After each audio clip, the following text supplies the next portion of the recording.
Hello, boys and girls, ladies and gentlemen. My name is Client Zoka. Welcome to another My Thoughts On, and this time I'm going to be doing a My Thoughts On a video game. Why? I don't know. I think it'll be interesting. I won't do it occasionally like when I do films because, well, games are slightly different in my eyes, at least. Well, for me, I think the main part for me is just to play and have fun. I don't care about any characters or stories. That's for film. That's what I talk about. I mean, a similar thing here, but maybe not quite the same. This won't be an ongoing thing, I don't think. Unless there's a game you want me to talk about. If you want to do that, go ahead. But it depends on what the game is. I know there are games out there that I don't want to play. I have played a couple of games where I've only played a little, like 50 minutes or an hour or so. Like the Monster Hunter World, I've played that, and I don't think I'll do that anytime soon. What else? There's like that recent Metal Gear Solid game, which I didn't think was all that great. There is a lot, but there are a couple I don't mind talking about. The ones I've got in my library that are the ones that I've completed, the ones that I genuinely enjoyed. Those ones I will do, which will be pretty good for me. But I'm going to talk about the one that I buyed and played recently, which is Incredibles, the Lego video game. Yeah, there's nothing wrong with that. So, before I go into it, if you want to know my thoughts on both The Incredibles and Incredibles 2, we'll go watch the videos, the one that has Tomorrowland and Incredibles, and then the sequels on its own. Quick summary, I love both of them. I think they're one of the best Pixar films out there. Surprisingly, not. I think they're very well directed. Brad Bird does a fantastic job creating these characters and creating this world, and the direction and the different take on superheroes is just fantastic. If you tell me which one I like the best, honestly, I like both of them equally, even though the first movie is a completely original. I mean, the sequel is too, but it is slightly formulaic and the villains meh. But the sequel I did like a little better because it's a lot more colourful, a lot more funny, but I still love the original deep, really deep, and I love Pixar in general. So yeah, I love both. I love The Incredibles. I love the two films. I think they're just absolutely fantastic. So when I heard there was a Lego game, I thought, okay, so yeah, I mean it could work since Incredibles is for families, I guess, and the Lego games are mostly for kids. And my experience with Lego games, I have played a couple. I played Star Wars, I played Indiana Jones, I played the superhero ones, I played Batman. I don't think I played anything related to Marvel, I don't think. And then recently, well, when I say recently, I mean like a few months back, I played the Lego Ninjago movie game, which wasn't that good. I really didn't enjoy it all that much. And this was back when the film was released. So I needed a new Lego game that was going to be not great, but enjoyable at least. So Lego Incredibles, I think, is perfect for that matter. I got it on the same day when I went to go and see the sequel, which was at a weekend. Hooray. Excuse me. And played it, and well, let's get into the plot. I think you all know the drill. In the first movie, Mr. Incredible meets Elastigirl. They both start a family, but that means superheroes are illegal and they have to go underground. However, a new supervillain that Mr. Incredible knows is up to no good, and they have to stop him from selling weapons and kind of sort of promoted himself as a superhero, even though he's not. Then in the sequel, Elastigirl takes over Mr. Incredible's job to advocate superheroes, and because not everyone can see what superheroes are seeing, so this businessman named Winston Dever putting cameras on Elastigirl's suit, so whatever she records, everyone can see. And she has to try and stop this evil supervillain named Screenslaver, and Bob has to look after the Parr family, the kids. That's pretty much the basics of the plot in both films. Also, if you plan to see both of them before playing this game, if you really want to play the game and then watch the films, even if you haven't seen them before, if you're interested in plot ideas and characters and you want to get into the movie, I say watch the first two films before you play the game, because in the game, it just throws you in the sequel, which is not surprising since this is the reason why the game came out, but it doesn't go in chronological order. It just does it from number 2 to number 1, which is, in my opinion, a bit strange, but it does kind of make sense. So, if you really want to play the game and then watch the film, watch the films first and then play the game, because it does involve spoilers. Right, so how is the gameplay? It's pretty standard stuff for LEGO games. I mean, they're not perfect. They're not like shooters or RPG. They're just that. They're just puzzles, and it's not. It's pretty. How do I describe it? It's not easy. It's not hard. It's just kind of in the middle. Like it does give me some good memories of when I played LEGO games when I was little, but some of them were quite fun. Some of them were just easy to do.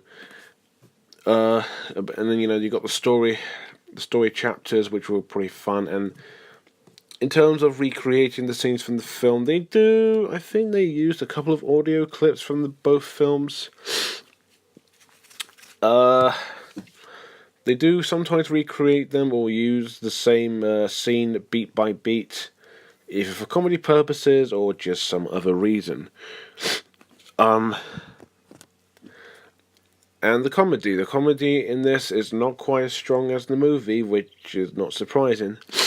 I've never actually been a fan of the comedy in the LEGO games. They're pretty simplistic, and I know they're supposed to be like really funny, but it's not quite as funny as like the LEGO movie or anything. But it's decent, and I am fully aware of the whole characters can talk in the LEGO game. That was actually, well, LEGO Batman 2 was the first one to actually have any minifigures talk. I mean, before they could grunt and make noises, but they didn't actually speak, like, at all. Here, not only do they have some of the cast from the films, I should say, but they also brought in some other people to be sound-alikes.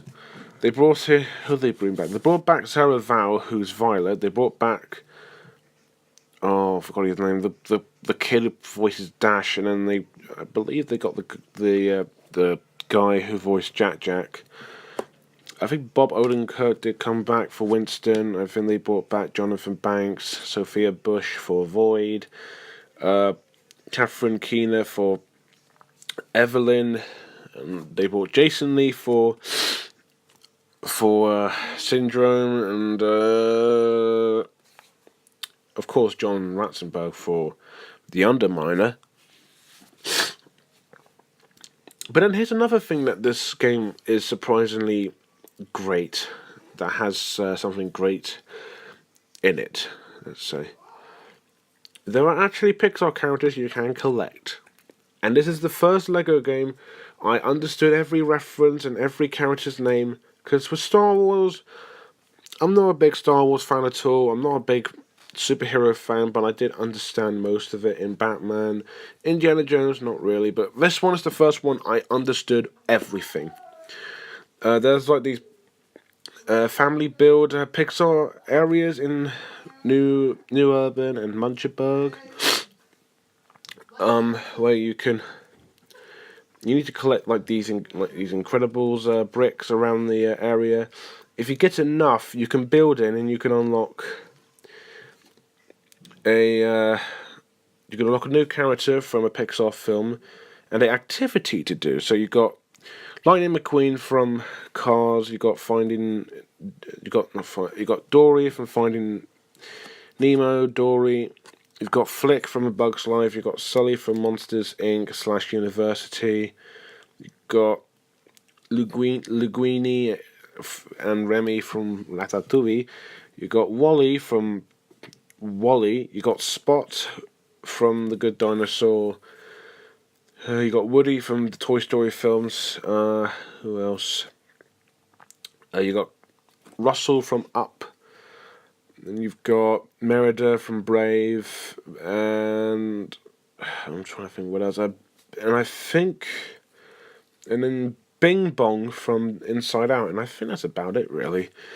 I will be honest, it is pretty cool seeing these characters all come together in one game. I'll admit, playing as them is so much fun. With Russell, you can summon Kevin. With Woody, you can summon Bullseye, and you can play as Lightning McQueen as the only movable car. I never thought this would happen, but they actually put in an actual character from the movie Cars in Lego. I know there are sets and all, but in a game, wow. So damn fun. But the one I wanted to get the most was Wally, and I love Wally. I mean, everyone else is good, and I'm glad they're in the game, but I don't know. Wally just kind of fascinated me in this game. He's not much, but I thought he was playable enough. And then you get Loxo Jr. When you get all the characters from Pixar, you get that in the end. Yes, the Pixar logo, and also I think the second short film that they've excuse me, that they created, I think. The visuals in the game they look pretty close, but the thing is, in terms of the visuals with the other games like Star Wars and Indiana Jones, they're supposed to be the characters from the actors. Batman is, I think Batman and like Marvel superheroes not quite on point with the live action universe, but that's kind of different. But what makes The Incredibles and Incredibles 2 stand out as animated films, I know this would be cliched, is because of the animation. Now, all the characters stand out, they don't all look the same, they actually have a unique and different design that makes them stand out and makes them look different. I'm pretty sure I said that in my thoughts on one of them, I don't remember. Here, as much as I like the Lego designs, I mean, I know how this works and all, but why is Helen and Violet and like Winston and all these characters most of them are just kind of the same size, which is just kind of bothersome. I mean, they add in bricks in here that don't exist yet, and I'm pretty sure they could have put in a little effort to make them at least different sizes. Because Dash is pretty small, and the way they made Jack looks actually quite cool, and Mr. Incredible's tall and really big, and Helen and Elastigirl, and Violet are they're the same size, which, fine, I guess, but it is a Lego game, so I won't fault it too much. Also, I love when you explore the Muncheberg and New Urban. It's sort of like going around in Springfield in The Simpsons or whatever. But as much as the visuals look nice and going around in these two areas is fun for the most part, the game still looks pretty bland and very basic to look at. And then you got some characters who don't look quite as accurate as they are from the movies. Like Screenslaver's mask, well done, but the shirt is blue. I know in the scenes that he's in the film is not very bright, but I'm pretty sure his shirt is black. Granted, I have seen these changes just to make the characters look bright, but Screenslaver's shirt is not blue. As for the story modes, as they recreate them and make the situations bigger, it's fine. Like when you go down and chase Screenslaver, it's not exactly accurate to the movie, but you go through obstacles. Same with each level. It's not awful or anything. I think it's fine. I did play it through all right. It wasn't anything boring. And it did keep me interested. I didn't want to complete it, but it's nothing phenomenal. But with that said, the one thing that this game did better than Lego Ninjago video game, is the loading screens. Because in Lego Ninjago, it took a flipping long time. This one, not quite as long, but it did the job good. And what else? So there's a cool little mini game near the end where you get to play as the Omnidroid and destroy the city. That, I'll admit, was also quite fun as well. So yeah, Lego The Incredibles. Not amazing, but probably the best Lego game I've played. This is exactly what I wanted a Lego game, and this is the only one that I can nerd out, go, oh, I know that reference, and then go, oh my god, is that character? Because, let's be honest, because I am a huge Pixar fan, I'm not a big fan of Star Wars or anything, but with its good gameplay, good controls, lots of characters to collect from this movie and other Pixar films, it visually does look quite nice, and it's very fun to explore around the area. There were some good activities and good fun, good story, chapters, all around fun. Although, to be fair, the one thing that I didn't think was great was the voice acting. I mean, I know they got, like, Sarah Val, and they got Sarah Val, Violet, Bob Odenkirk, Jonathan Banks, who returns as Rick Decker, and then they got a few others. And then they got, like, for Mr. Incredible, Elastigirl, and Frozone, they may not sound quite the same, they're voiced by different people. I know this is a kids game and all, but they keep saying, oh, how are we going to get over there? Oh, we need this character. I can do this. I was like, yeah, I know. And there are some points where I got stuck as well, and I had to go through it on YouTube. But they kept saying, hey, I can do that. I know someone who can do that. I'm like, yeah, I know who can do that. It's that person, or it's you. That did get a little annoying after a while, and it did bring the experience of the game a little... a bit of a downgrade, I think, but is it better than than the movies?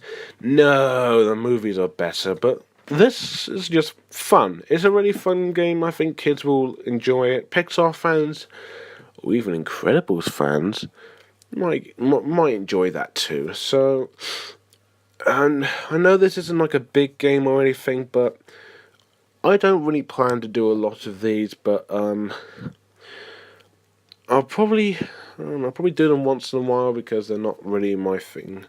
I mean, I love playing games, but reviewing them, I'm not really much of an expert. So I'll give it a 7 out of 10.